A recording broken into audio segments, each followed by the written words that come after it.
40 కిలోమీటర్ల దూరంలో ఉన్న వేలగిరి కొండ ప్రాంతంలో 13 ఎకరాల భూమిని ఎంచుకున్నారు. 1994లో ఆ భూమిని కొనుగోలు చేసి అక్కడే ఈషా యోగా సెంటర్ని ఏర్పాటు చేశారు. అందులో భాగంగా యోగా ఆసనాలు, ధ్యానం, ప్రాణాయామం వంటి ప్రక్రియలపై క్లాసులు జగ్గి చెప్పేవారు. తమలోని ఆధ్యాత్మిక మేల్కొల్పేందుకు చాలా మంది ఈషా ఫౌండేషన్ను సందర్శించేవారు. ఇక్కడ అత్యంత ఆసక్తికరమైన విషయం ఏంటంటే ధ్యానలింగం. ఎక్కడెక్కడి నుంచో జనాలు ఇక్కడికొచ్చి ధ్యానం చేసుకుంటారు.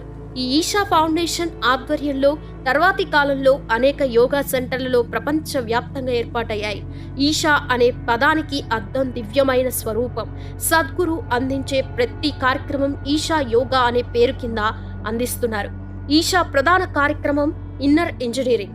ఈ కార్యక్రమంలో ధ్యానం, ప్రాణాయామం, శాంభవి మహాముద్రని నేర్పించడం జరుగుతుంది. ఇక 1996లో